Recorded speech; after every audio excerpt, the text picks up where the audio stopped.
कहते हैं कि नहीं कहते?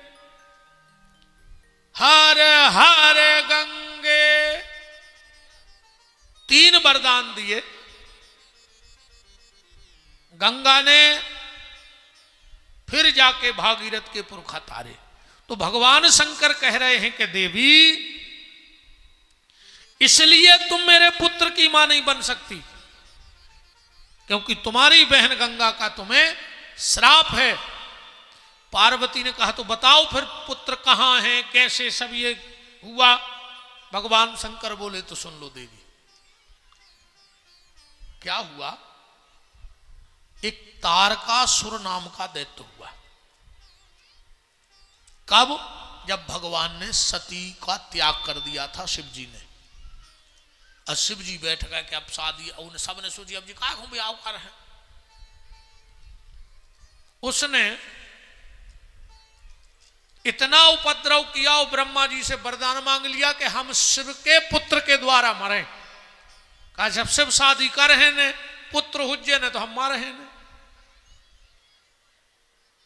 तो देवताओं ने शंकर जी को मना के शादी करवाई।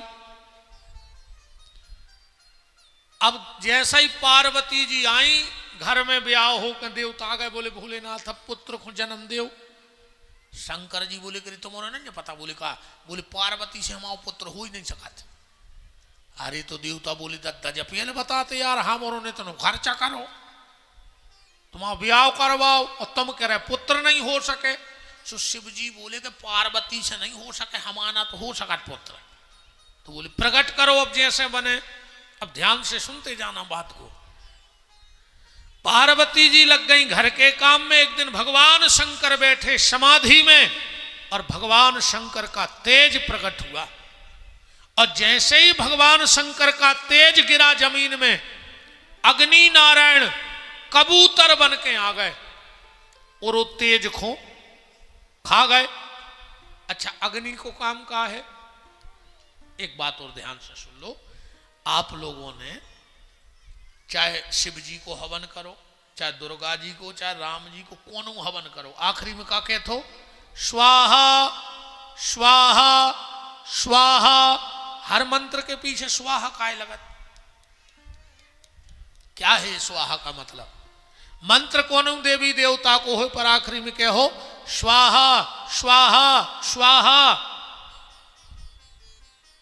ये अग्नि की पत्नी है जिसका नाम है स्वाहा। अग्नि की 3 पत्नियां हैं, ध्यान से सुनना। स्वाहा, स्वधा और मातृ। इनका अग्नि की आंखों पर 7 हाथ के पलक पड़े हैं। अग्नि पुराण पढ़ लेना। वो अग्नि को दिखात नहीं है। जब स्वाहा नाम की पत्नी जात है, कहते हैं स्वाहा माने हम आ गए, सो अग्नि खोलत है मोह। और वो में जो साकल्य गिरत है वो जात है देवताओं को। दूसरी पत्नी का नाम है स्वधा। ये कौन है? दूसरी पत्नी। इनका काम है पितरों को भोजन कराना। तो जैसे ही ये जाके कहते हैं हम आ गए स्वधा, स्वाग्नि ने मुंह खोलो, जो साकल्य गिरो वो पितरों चलो गो। इसीलिए देवताओं की पूजन में पंडित जी कहते स्वाहा, पर पितर पूजन जब होते तो स्वाहा नहीं कही जाए, स्वधा। तर्पण में क्या कहते? मातृभ्यो स्वधा, पर पितृभ्यो स्वधा, पितृभ्यो स्वधा। वहां स्वाहा का उच्चारण नहीं होता पिंडदान में, वहां स्वधा बोला जाता है। और तीसरी पत्नी का नाम है मातरो। इनका काम है सप्तऋषियों को भोजन कराना, जल देना। इसलिए हम लोग जब गायत्री संध्या पूजन करते, आखिरी में कहते प्रियंतान नमो। तो जैसे ही अग्नि ने वो भगवान शंकर का तेज लिया मुंह में, और जो गटका पूरे देवता गर्भ से रह गए। उनको काम है देवताओं को भोजन करावे। सब देवताओं के गर्भ ठेर गओ। देवता तो घबरा गए कि जो का तमाशो बन गओ। दौड़ करके गए और उस तेज को हिमालय में बमन किया, उल्टी करी। भगवान शंकर का तेज है, साधारण जीव नहीं संभाल सकता। हिमालय ने गंगा की जल की धार में ओखों पटक दो। कहां? हिमालय गंगा में सरकंडे का घास, वहां जाकर ये तेज गया और एक छोटा सा बालक बन गया। उसी समय वहां विश्वामित्र जी आए। इस बालक ने कहा, आप हमारा नामकरण करो। विश्वामित्र जी बोले कि सुनो, ये काम है ब्राह्मण का और हम हैं क्षत्रिय, हम नामकरण कैसे करें? हम नामकरण कैसे करें? ये काम हमारा नहीं है।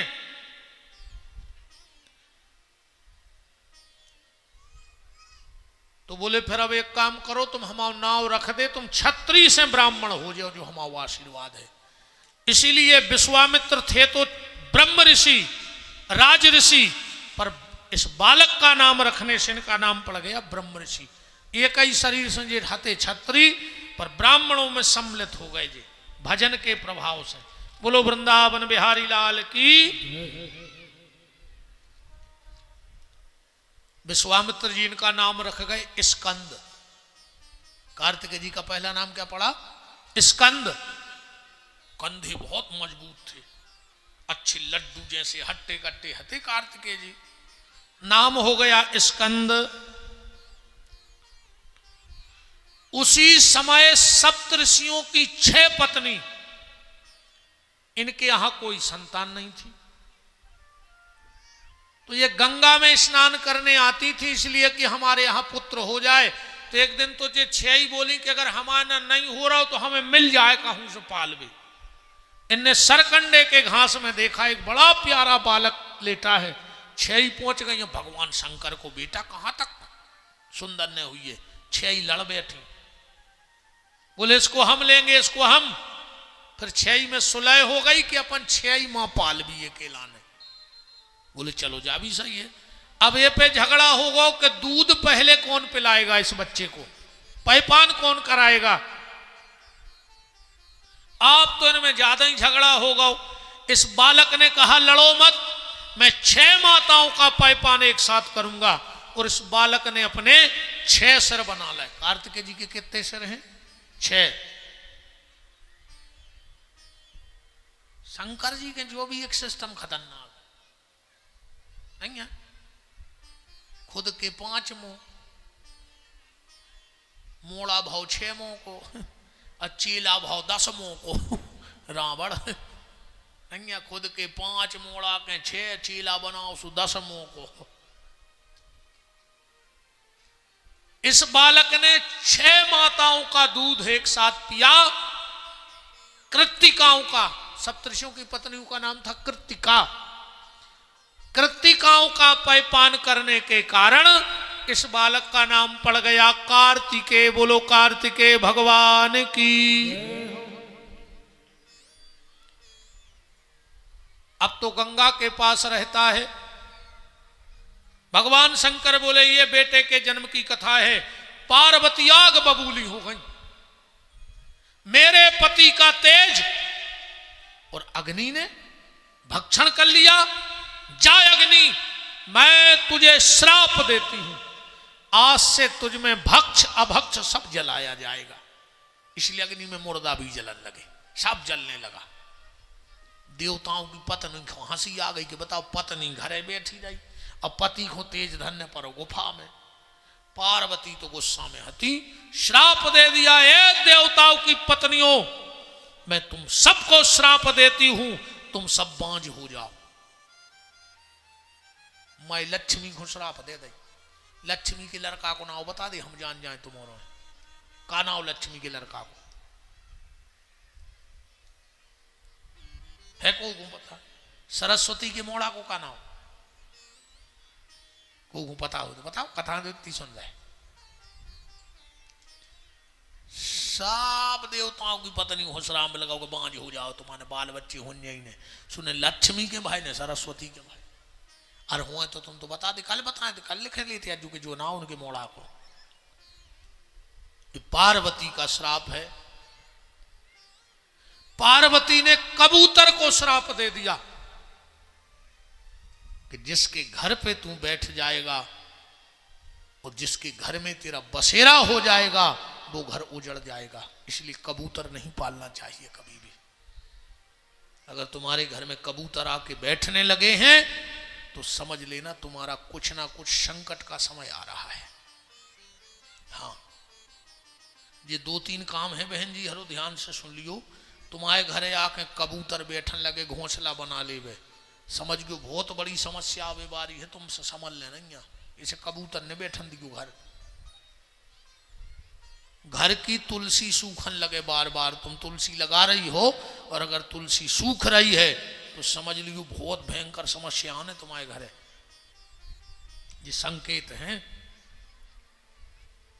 मुत के संकेत हैं ऐसे। इनसे बचना मेरा बस ये है। कबूतर को मत बैठने देना। अगर छत पे कबूतर बीट कर जाए तो तुरंत झाड़ियो। छत पे अगर कबूतर बीट करने लगे, बीट माने गंदगी, उस घर में भयंकर राहु का प्रकोप आएगा।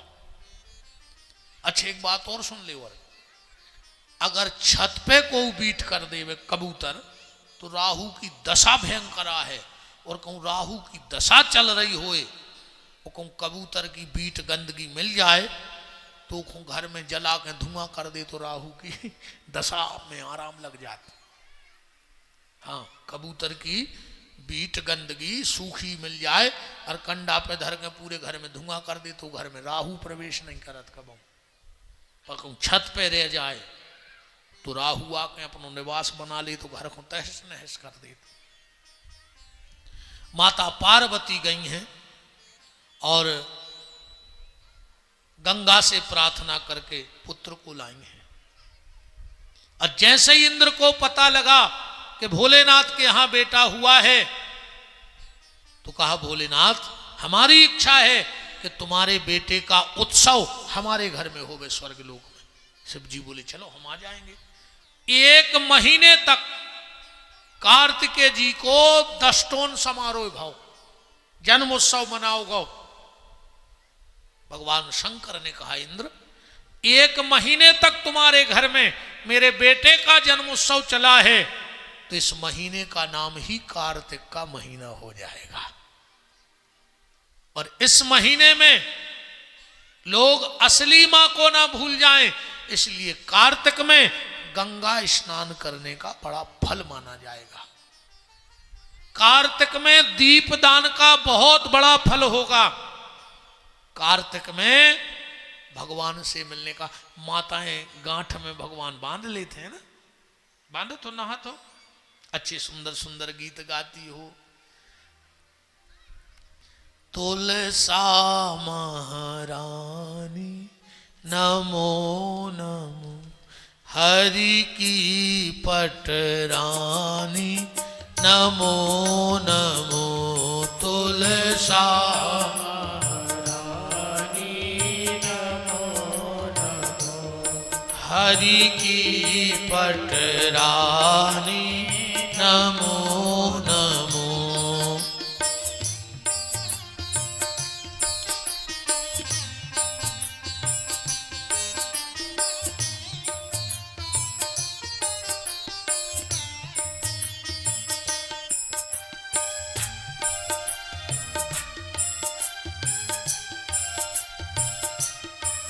जिनकी हम दासी बेईन मिले, जिनकी हम दासी बेईन मिले, जिनकी हम दासी बेईन मिले, जिनकी हम दासी बेईन मिले, तुलसा महारानी नमो नमो, तुलसा महारानी नमो नमो, तुलसा महारानी नमो।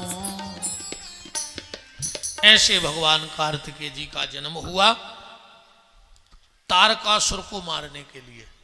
इसका एक आध्यात्मिक भाव सुन लो। तारकासुर का मतलब है तर्क, और जिस घर में तर्क आ जाता है वो घर बर्बाद हो जाता है। एक बार एक भगत जी आए, उनके बेटा बिटिया का विवाह हुआ था, बेटे का, बहू को लेके। बोले महाराज जी हमारी बिटिया को कुछ, बहू को कुछ बातें बता दो। हमने कहा क्या बातें बताएं, बेटी है हमारी, तुम्हारी बहू है हमारी बेटी है।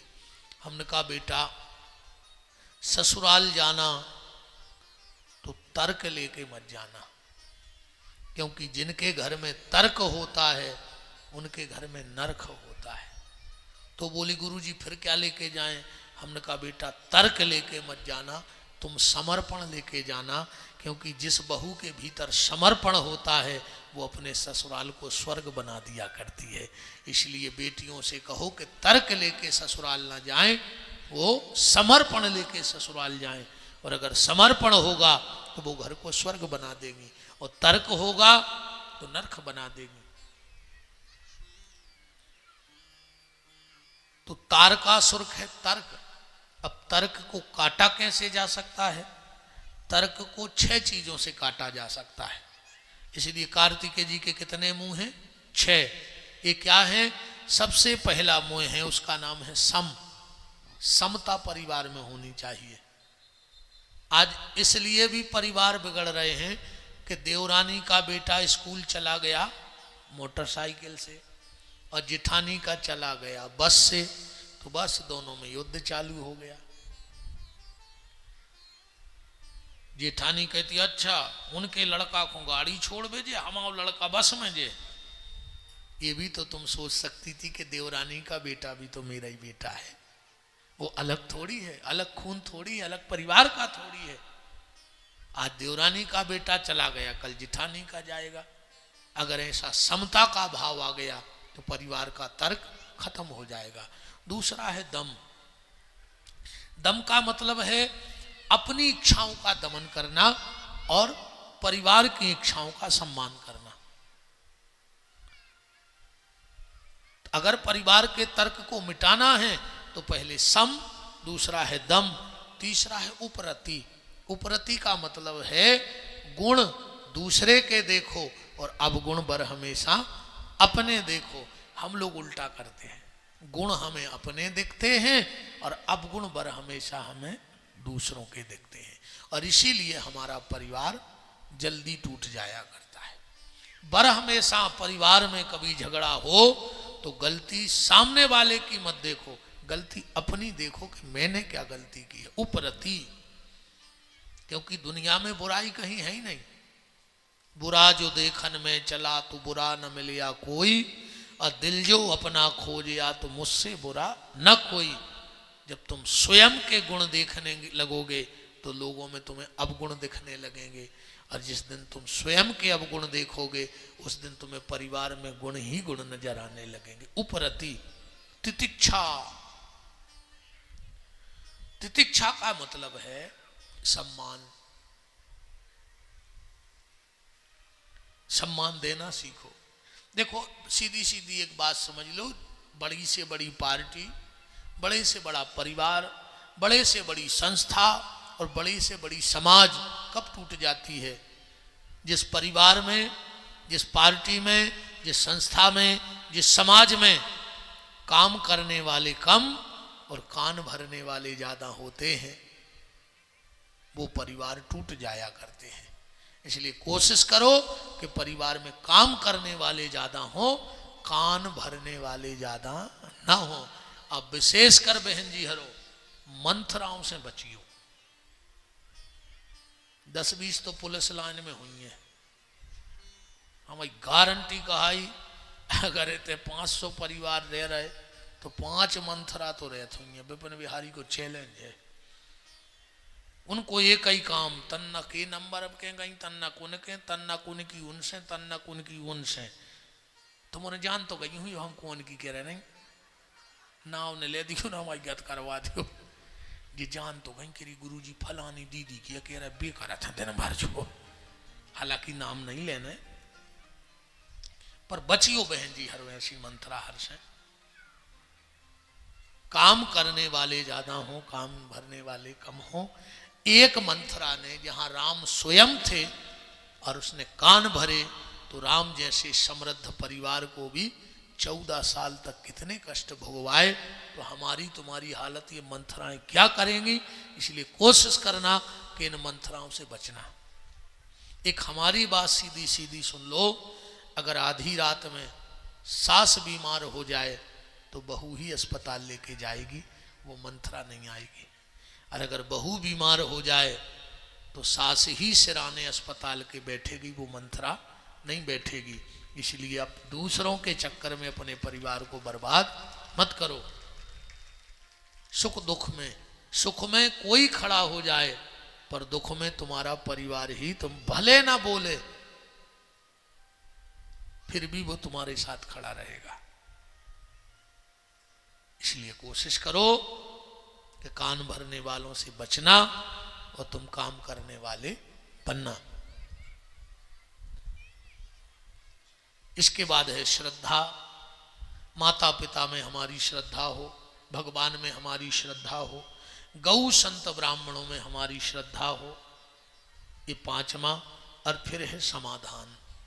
हर चीज का एक समाधान होता है, पर हम व्यवधान ज्यादा करते हैं, समाधान नहीं ढूंढते। इन 6 मुंह की एक बात मिला के अगर आपसे कह दूं, परिवार में लड़ लेना, झगड़ लेना, पिट जाना और पीट देना। पहली बार कोई पंडित जी मंच से कह रहे हैं कि पीट दियो, लड़ पारियो, 1-2 तुम खा लियो थपाड़ा, 1-2 दे दियो, रसीद कर दियो, कोई दिक्कत नहीं है। बस एक काम नहीं करना, लड़ लेना, झगड़ लेना, पिट जाना, पीट देना। बस परिवार में बोलचाल बंद मत करना, क्योंकि जिस परिवार में बोलचाल बंद हो जाते हैं उस परिवार के सुलह के सारे रास्ते बंद हो जाते हैं। जिन परिवारों में बोलचाल बंद हो गया वो कभी एक नहीं हो पाते, दरारें बढ़ती जाती हैं। लड़ भिड़ लाएंगे, कोई भैया भैया लड़ो, कोई दिक्कत नहीं है, सास बहू लड़ो। मान के चलो सब बहनें बाहर रह रही हैं, कभी जाती होंगी, झगड़ा हो जाए, वहां लड़के सास से आ जाया करो। अरे यहाँ आके सूटकेस रखो, क्वार्टर का ताला खोलो, एक गिलास ठंडा पानी पियो और तुरंत सास को फोन लगा दो, मम्मी अच्छे से पहुंच गए, भली लड़के आई। हाँ, मम्मी अच्छे से पहुंच गए, कोई दिक्कत नहीं, अगली बार आके फिर लड़ेंगे अपन। हाँ, पर बोलचाल बंद मत करना। कभी बहू लड़के चली जाए, कोई दिक्कत नहीं, तुम भी फोन लगा दो, अच्छे से पहुंच गई। बाकी तुम लड़ रही थी, हाँ उसको यू जब लड़ा रहे थे, पर अब सासें आए तो चिंता तो रहे कि तुम पहुंची कि नहीं पहुंची। कभी कभी अगर सास बहू इकट्ठी रहती हो, जितनी सासें बैठी हो, अगर तुम्हारी बहुएं तुम्हारे साथ हो तो मेरी माता हो, इस बच्चे की एक बात मान लेना, बस एक बात मान लेना इस बेटे की, अपनी बहू के साथ 24 घंटे में एक बार रोटी खाया करो। मेरी गारंटी है तुम्हारी बहू तुमसे कभी अलग नहीं हो सकती।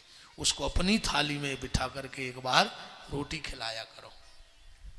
हाँ, उसमें तुम्हें मां दिखने लगेगी, क्योंकि मायके में बेटी को बाप की याद कब आती है और पापा की याद, मम्मी की याद कब आती है। जब ससुराल में उसे कोई डांटता है ना तो उसे पापा की याद आती है। क्यों? घर में जब मम्मी डांटती थी तो बेटी पापा के पास पहुंच जाती थी, देखो पापा मम्मी उठी और मुंह चलाने लगी, मम्मी की जाए आदत खराब है। पापा ने पता क्या करो, बगल में बैठा रहो, कंधा पे हाथ धरो, अरे यार तुम तो जानत हो कि वह पागल है, दिन भर काम करे, चिड़चिड़ी हो गई, भूत नहीं है बा, हमारी बिटिया होशियार है, अपन पागलों की बातों नहीं लगे। बिटिया की गुस्सा छू मंतर हो गई, पापा ने मम्मी को पागल बना दो, बिटिया खुश है ना। पर ससुराल में जब उसे कोई डांटता है तो फिर उसे पापा की याद आती है कि अगर पापा होते तो मैं पापा के बगल में बैठ जाती तो मेरे पापा मुझे समझा देते। और माँ की याद कब आती है? आज मेरा मन नहीं था तुम लोगों को रुलाने का, मेरी कभी शिव महापुराण की बेटी की विदाई सुन लेना तो घर में भी आंसू डालोगे। सुनना, कभी बेटी की विदाई डली है यूट्यूब पे, अकेले में रोगे। माँ की याद कब आती है बेटी को? जब पूरे घर को खाना खिला देती है, आखिरी में जो बच जाता है वो एक थाली में इकट्ठा करके वहीं किचन में एक कोने में बैठ के एक एक कोरा तोड़ती जाती है और अपनी माँ को याद करती है, अगर आज मेरी माँ होती तो घर में पहले 2 पूड़ी बना करके सबसे पहले मुझे खिलाती, इसके बाद पापा को और भैया को खिलाती। माँ का सबसे ज़्यादा प्रेम बेटी पे होता है, उसको खिलाने के लिए। हाँ, कुछ भी बनाएगी डांट के, पहले मेहमान आ रहे हो कितना काम, चलो पहले तुम 2 खा ले चुपचाप, जब तक हम बेल रहे, हम सब्जी बगा रहे, तुम अचार से खा ले 2। तो फिर वो बेटी रोटी खाती जाती है और उसकी आंख से आंसू टपकते हैं। तो मेरा निवेदन बस इतना है कि सास जब सास थाली के लिए थाली लगाए बहू के मम्मी तुम खाना खा लो, एक बार उससे इतना कह देना कि चलो बर्तन बाद में धुलेंगे, अपन बाद में बर्तन मजवा हैं, आओ पहले हमारे संगे 2 रोटी खा लो, फिर अपन मिल बांट के झाड़ू लगा ले भी, पोछा कर ले भी, बर्तन मांज। इतनी कह देना, मैं आपसे वादा कर रहा हूं, मैं आपसे वादा कर रहा हूं, तुम कह भर देना, तुम कह भर देना कि अपन संगे बर्तन मांजे हैं, झाड़ू लगे, पोछा, रोटी खा लो, मैं गारंटी देता हूं तुम्हारी बहू तुमसे कभी बर्तन नहीं मजवाएगी। वो कहेगी मम्मी अब हम तो कर रहे, तुम तो सो जाओ खा के, पर अपनी रोटी खिला के देखना, अपनी बहू को रोटी खिलाया करो, उसको मां की याद नहीं आएगी। मेरा निवेदन है आप सबसे हाथ जोड़ करके, कथा जई आए, तुम तो हमने पहले दिन कही थी रवे बताओ तुम्हें का सुनने हैं, तुम तो खड़े हो के बताओ कि जा कथा सुनाओ, हम अब ही सुना रहे, महाभारत में, गीता में, भागवत में, का सुनने बताओ, तुम प्रश्न करो हम उत्तर दे रहे, तुम्हें जहां से शंका हो पूछो हम बता रहे। क्या मतलब निकलेगा उससे? मतलब तो ये है कि तुम्हारा परिवार स्वर्ग बन जाए, बैकुंठ बन जाए, सास बहू के रिश्ते अच्छे हो जाएं, भाई भाई के रिश्ते अच्छे हो जाएं, पड़ोसी के रिश्ते अच्छे हो जाएं। यहां भी ध्यान रखना, तुम लोग सब क्वार्टरों में रह रहे हो, जो तुम्हारा पड़ोसी है वो तुम्हारा सबसे बड़ा प्रेमी है। अभी परिवार तो तुम्हारा किसी का 100 किलोमीटर, किसी का 200 किलोमीटर दूर है, आधी रात में अगर दिक्कत आएगी तो तुम्हारा पड़ोसी ही तुम्हें लेके भगेगा। इसलिए जिंदगी में अगर बाहर रहते हो घर छोड़ के, तो कभी पड़ोसी से व्यवहार खराब मत करना। अक्सर करके आदमी पड़ोसी से व्यवहार खराब करके रखता है। हाँ, कहो बगल बारी से ऐसी चल रही हुए और 3 क्वार्टर छोड़ के वो सबसे खास हुए, कहूँ रात में तो तन्ना गैस फंस गई तो जोनो वो है जोनो मार जाओ, दौड़ है तो पड़ोसी, गाड़ी तो पड़ोसी निकाल के ले जाए अस्पताल तक। इसलिए अगर यहाँ रह रहे हो तो पड़ोसी से व्यवहार मधुर रखना, वो तुम्हारा परिवार है पड़ोसी, और हमारी झगड़ा ही पड़ोसी से। बोलो ईमानदारी, तुम्हारी सबसे बनत हुई है, मनो बगल बारे से बन रही हुई है, होते तो हम करे ऐसी तलवारें खिंचत हैं, वे कहता अच्छा तुम्हारी रेबे है नौकरी में, हमारे सोई हैं। अब बे उनको पता नहीं है बेचारों को, अब शाम को होते को निपटा के आए थाने को, और घरे आके वही फिर निपटा।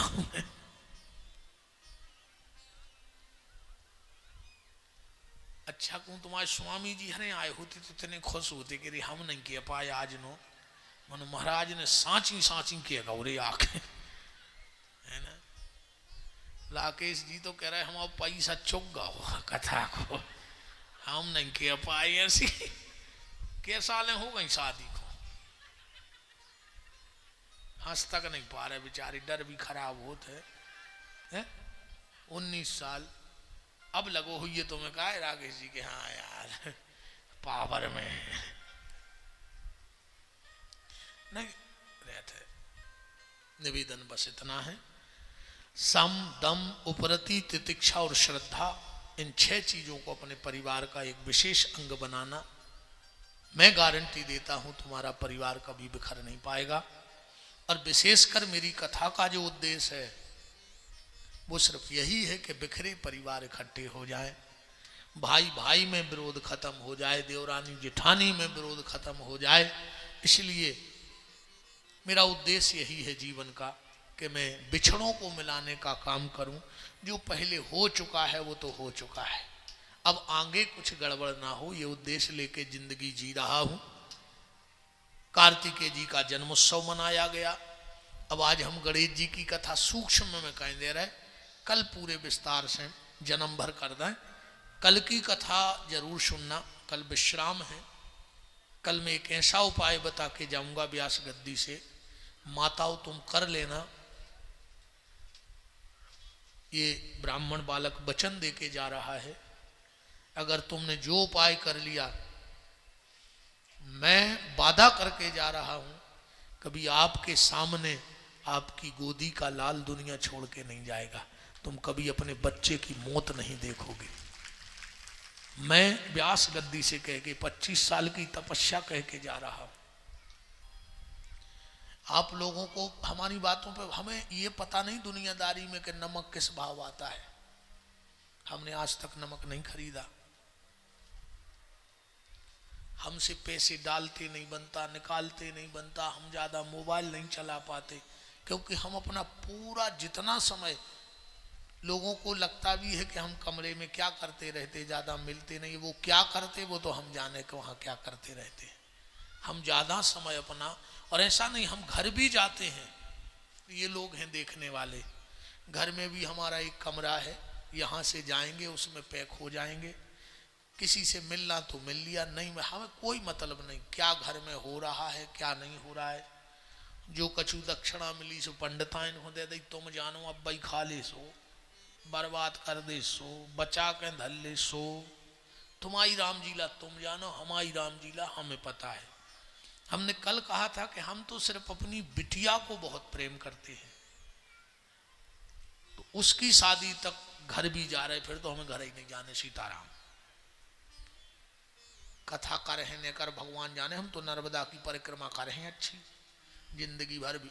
आटो मांगत रहे खात रहे निगत रहे, आटो मांगत रहे खात रहे निगत रहे। निगत निगत को घाट पे नर्मदा जी के जीवन को अंत हो जाए, हमारा बेड़ा पार हो जाए। बोलो जगदम्बे मैया की जय, नर्मदा मैया की। तो कल गणेश जी के जन्म में एक ऐसा उपाय हम आपको सीधी सीधी सुन लो। हम कल एक करवा चौथ की व्रत की विधि बताएंगे। पहले हमें करवा चौथ लगता था कि ये फिल्मी त्योहार है, हमें लगता था कि माताओं ने फिल्म देख देख के जो चलना में हो घर बार को देखने लगी। पर जब मैंने शास्त्रों को पढ़ा देखा अध्ययन किया तो लगा कि भारत में करवा चौथ से बड़ा कोई व्रत बना ही नहीं। जिसका मजाक उड़ाए वो हमसे शास्त्रार्थ करे। हम बताएंगे कि करवा चौथ क्या है। तो हम कल करवा चौथ पे पूरा काय चलना में देखो जात, देखत ना चलना में हो का मतलब है। चलना में बे सीखे ले आत, सीखे काय को ले आत, का करो चाहिए पता है सीखों का। तुम्हारे सीखे आखिरी में क्या तो सेल पे डारे आत न नर्मदा जी में सरायात हुई है ना, का करो जात सीखों को, काय को ले आत जो सीखे। हमें तो जो लगा थे करवा चौथ को इसको सीखे ले आऊ थे कि साल भर घर बारी को सीख कर हैं कि सुख से न बैठन दे। नहीं ये तो हंसी की बात है, कल हम बताएंगे क्यों मटका आता है डबला, क्यों चल्ला में देखो जात का सीखों को मतलब है। जो जो मैं बता के जाऊं वो करना, फिर देखना तुमने बहुत करवा चौथ करे हुई हैं। दो की तो गारंटी है, एक तुम्हारी राखी सुरक्षित रहेगी, राखी मतलब भैया, और दूसरा तुम्हारा बेटा, और तीसरा तुम्हारा पति। पर 3 काम करना है तुम्हें उस दिन। अभी तो तुम लोग खाली उपास ही रही, पति की पूजा करी, पांव परे, रोटी खाई, फ्री हो गए। कल विशेष आप लोग सुनना, मैं पूरे शिव महापुराण का सारा आपको दे के जाऊंगा। तो गणेश जी की कथा ऐसी याद है, एक दिन पार्वती जी बैठी थी और आदमी तो कहते हैं कि पार्वती के मेल से गणेश जी भाई, यही सुनी ना तुम्हारों ने, है ना, मेल से भाई ना। तो कब से ने नहाओ तो पार्वती ने कितो मेल लगो तो के बाल बच्चों बन गओ, है ना। मेल से नहीं भाई, ला की जगह रा कर दे, एल की जगह यार कर दे। तो मेल में अगर ला की जगह रा कर दे तो का हो जाए मेर। और मेर काय को कही जाते है उपटन को। माताएं जो उपटन लगाती ना शरीर में, पार्वती जी के उपटन से गणेश जी भाई मेर से, आदमी के मेल से। पार्वती जी ने एक पुतला बनाया, वो उठ के खड़ा हो गया। इसका पहला नाम पड़ा विनायक। गणेश जी का पहला नाम क्या पड़ा? विनायक। शंकर जी को पता लगा, बड़ा उत्सव हुआ। अब हम भी अब विस्तार तो कर रहेगा गणेश जी के जन्म का। कटा सिर कहाँ चला गया, हाथी का सिर क्यों जोड़ना पड़ा, और फिर वो कटा हुआ सिर गया कहाँ, इन सब पे तो अब कल की चर्चा होगी।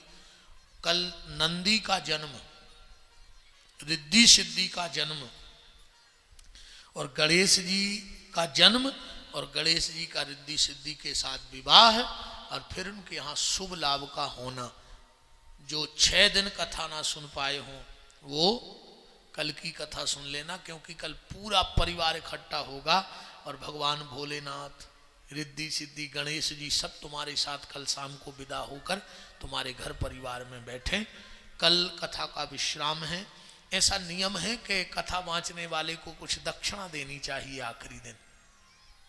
ऐसा न कर क्यों ना आऊ ने कि अब महाराज को कछु देने, हमें पैसा नहीं चाहिए, आप एक एक बेलपत्र कहीं से भी व्यवस्था करके लाना। बैसाख का महीना है और सिर्फ हमारी विदाई यही होगी कि एक बेलपत्र शिव महापुराण पे चढ़ा के, क्योंकि 1 लाख बेलपत्री चढ़ाने का फल होता है। 1 लाख बेलपत्र का फल शिव महापुराण में विदाई में देने पे होता है। तो कल एक एक बेलपत्र आप लाएंगे, मुट्ठी में दबा के रखेंगे, और 1 बेलपत्र पुराण पे चढ़ाएंगे और 1 बेलपत्र पुराण से उठाएंगे।